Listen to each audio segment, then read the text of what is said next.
Bonsoir, ravi de vous retrouver pour ce 19-20 régional. À la une, cet incendie survenu tôt ce matin à Labarthe-sur-Lez près de Toulouse. 19 bus ravagés dans un dépôt, aucune victime n'est à déplorer. La piste criminelle est fortement envisagée. Un label pour la commune de Conques en Rouergue en Aveyron, celui de Ville et Métiers d'Art. Une reconnaissance pour la qualité du travail des artisans qui valorise un peu plus cette cité médiévale. Notre patrimoine toujours, cette fois-ci dans les Hautes-Pyrénées, nous irons à la découverte du Pic du Midi.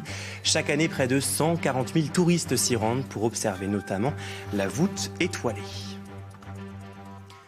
Mais avant de développer ce journal, cette information, un terrible accident s'est produit cet après-midi sur la RN20 en Ariège.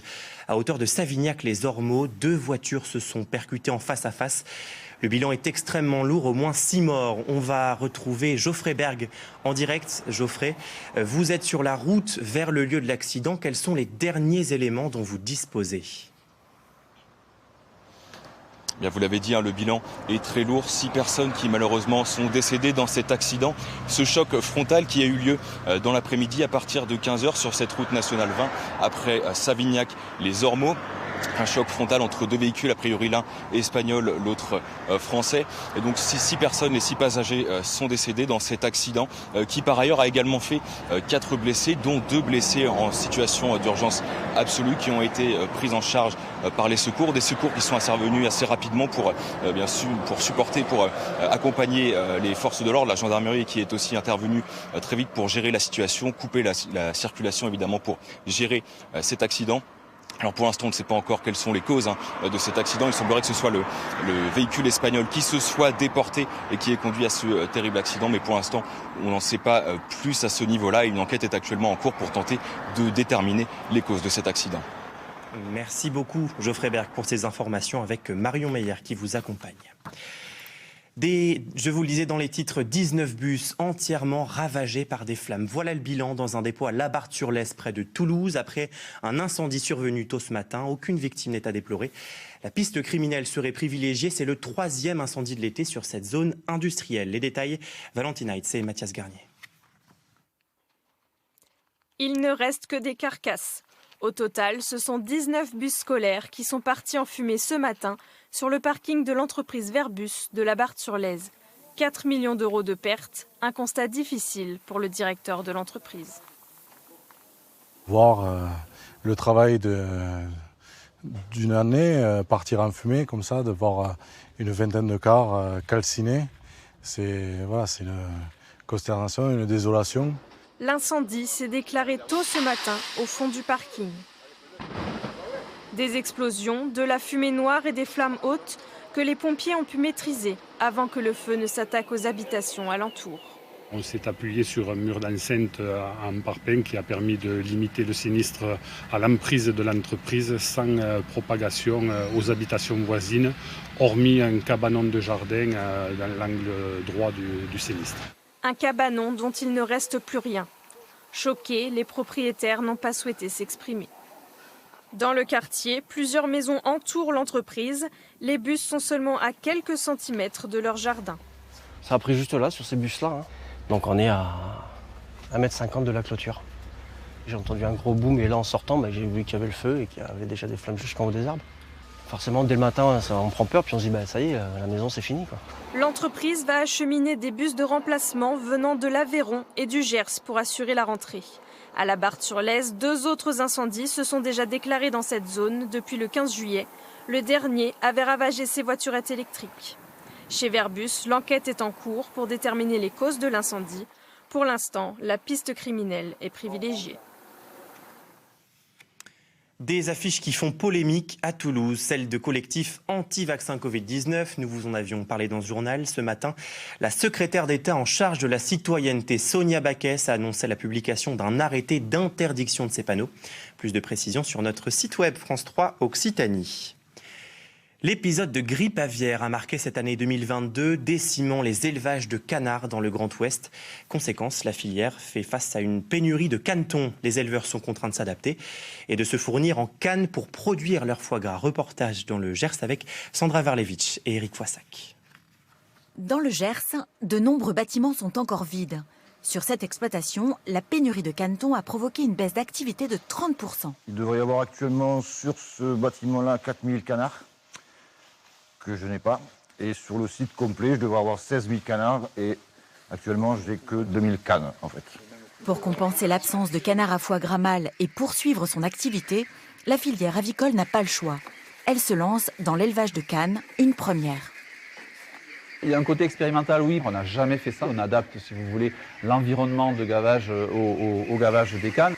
Même si le goût est identique au foie gras habituel, celui des cannes présente des particularités. On a à peu près 30% des foies qui présentent des veines de surface assez importantes, ce qui n'existe pas chez le mâle. Et donc c'est beaucoup de travail pour nous de retirer ces veines une à une à la main pour pouvoir ensuite fabriquer du foie gras dans de bonne qualité.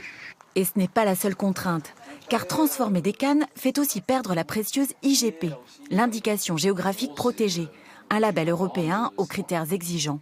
Pour cet éleveur, c'est un vrai manque à gagner. Il faut qu'on protège, si vous voulez, notre patrimoine.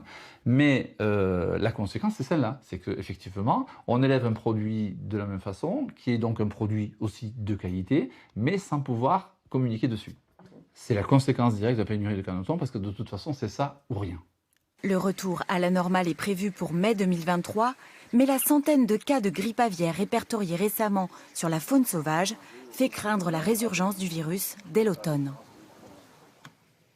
Une commune auréolée, Conques-en-Rouergue, en Aveyron, est désormais labellisée Ville et Métiers d'Art, une reconnaissance pour les savoir-faire des artisans de cette cité médiévale. C'est la 3e commune dans le département à recevoir le label. Voyez le reportage de Paul-Étienne Zan avec Elliot Santonac. Valérie Duclos est enlumineur médiéval. La technique qu'elle utilise dans son atelier de Conques date d'avant l'invention de l'imprimerie. C'est un métier beaucoup d'introspection, hein. C'est presque méditatif vu la concentration que ça impose. Et c'est aussi très technique, hein, parce qu'il y a plusieurs étapes progressives pour pouvoir construire son enluminure, quelle que soit sa taille. Technicité, tradition, la définition même du métier d'art. Et c'est pour mettre en avant ces artisans que le village de Conques vient d'obtenir le label du même nom. Pour ce maroquinier qui a travaillé pour de grandes marques de luxe avant de s'installer ici, le label Ville et Métiers d'Art le conforte dans sa démarche. Moi je travaille avec des cuirs français, aveyronnais, tout est fait ici sur place, voilà, dans un respect de tradition, donc ça s'inscrit vraiment dans toute mon optique de travail en fait, au quotidien. Du coup, les visiteurs de passage ont l'assurance que ces artisans proposent vraiment leurs produits, comme les couteaux faits main de ce forgeron. On voit tout et n'importe quoi. Donc quand vous rencontrez des gens qui travaillent qu'avec leurs mains et leur cœur, et ça c'est important, parce que là il faut que ça sorte des tripes. Et voilà, c'est bien de le souligner. Autre volet du label Ville et Métiers d'Art, l'aide à l'implantation de nouveaux artisans en partenariat avec les communes labellisées. On va l'encourager parce qu'on peut avoir des locaux pour loger des apprentis ou pour loger momentanément des gens qui s'installent et qui veulent après prendre leur temps pour trouver un logement. Et on y travaille. Déjà titulaire du label Plus beau village de France, Conques accueille chaque année plus de 400 000 visiteurs. On ouvre une page de sport. Le TFC reçoit Lorient dans 2 jours. L'occasion de faire le point sur ce début de saison prometteur. Les Violets sont 4e au classement provisoire. Depuis sa montée en Ligue 1, le club connaît un véritable engouement et le public le lui rend bien. Raphaël Talbot, Eric Horowitz. Rien ne peut démotiver ces fans du TFC. Même pas ces grilles qui les séparent de leurs idoles en plein entraînement. Van den Bomen, de Onaïou, de Rouault et de Illy. Van den Boomen, Rouault, Diakité. Des noms qui ont permis aux Violets de remonter en Ligue 1. Et ce début de saison au plus haut niveau est prometteur. Un nul et une victoire, d'où l'engouement du public. Très satisfait. On a vu des buts, beaucoup de jeux, ça joue bien. On a beaucoup de ballons, donc ça fait plaisir et l'ambiance au stadium est top aussi. Après 1h30 d'attente, c'est le moment de s'approcher des joueurs et de découvrir d'un peu plus près les recrues, comme Zakaria Abouklal.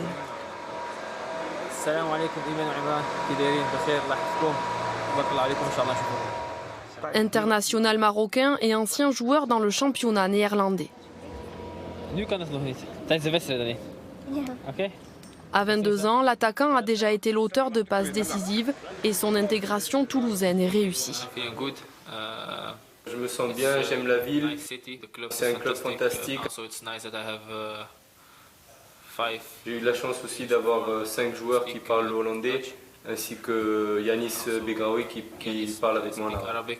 C'est vraiment un joueur qui a un profil technique intéressant, puis c'est vraiment aussi une bonne personne. Un groupe jeune et peu expérimenté qui souhaite confirmer cette bonne dynamique dimanche à domicile face à Lorient. Une victoire qui les mettrait en confiance avant de rencontrer 2 grosses écuries, Nantes et le PSG. Du rugby ce soir à Montauban, les joueurs de l'USM reçoivent le Castres Olympique. Ils disputeront le trophée Ibrahim Diarra, une rencontre en hommage à l'ancien joueur passé par les 2 équipes. Décédé d'un AVC en 2019, c'est la 2e édition du trophée. Suite de notre série estivale consacrée aux grands sites d'Occitanie avec le Pic du Midi. Chaque année, il attire près de 140 000 visiteurs, des touristes curieux qui viennent notamment visiter son observatoire qui culmine à plus de 2800 mètres. La visite avec Thierry Santous et Valentine Heitz. L'histoire des habitants du Pic du Midi commence il y a bien longtemps, il y a 140 ans, grâce à Xavier Vossenat et au général Lansouty, des astronomes et des observateurs météo qui créèrent ici le premier point d'observation de ce site devenu l'un des grands sites d'Occitanie. 6h25 du matin, le jour se lève sur le Pic du Midi et sur la mer de nuages. Bientôt, 1200 mètres plus bas, les premiers visiteurs vont embarquer dans le téléphérique.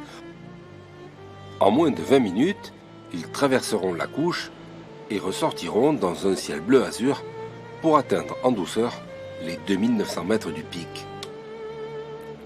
Ici, tourisme et sciences se côtoient depuis 20 ans avec succès. On propose plusieurs animations en journée, histoire du pic, panorama, astronomie. On sort de temps en temps des lunettes solaires pour montrer également les protubérances de la couronne solaire. Mais c'est surtout le ponton du ciel qui rencontre le plus vif succès. Installée en 2018, cette passerelle dans le vide offre en toute sécurité le plein de sensations. Mais au pic, l'été est court, à peine 3 mois, et c'est toujours la période des grands travaux. Ici, dans la partie scientifique, on réalise 15 chambres pour accueillir les astronomes et les étudiants du monde entier. Le pic, un lieu autant connu des scientifiques que des touristes. Ce qui a été important pour nous, c'était cette notoriété autour des grands sites Midi-Pyrénées, puisqu'on était en Midi-Pyrénées, pas encore en Occitanie. La région a énormément communiqué sur les chaînes nationales et internationales. Le CRT partait à l'étranger sur les marchés lointains.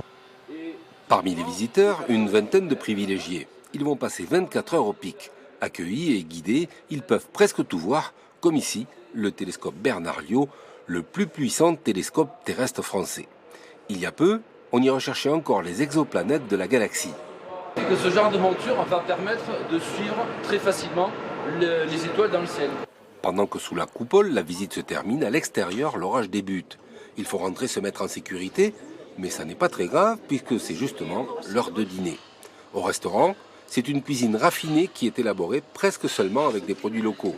Vous serez au top.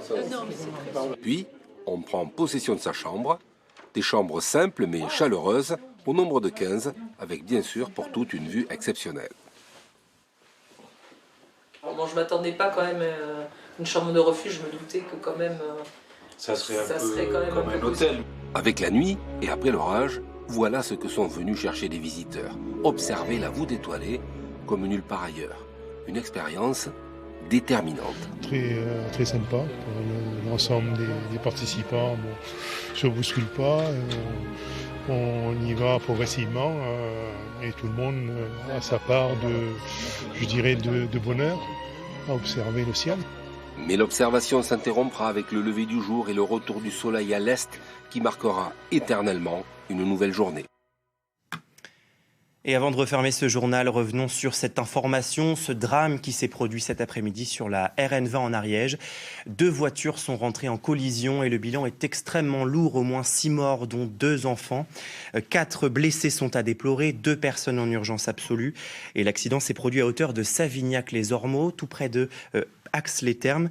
La circulation a été stoppée. Voilà ce que l'on peut en dire pour l'heure. C'est la fin de ce journal. Merci de votre fidélité. Je vous retrouve dès demain. Bonne soirée.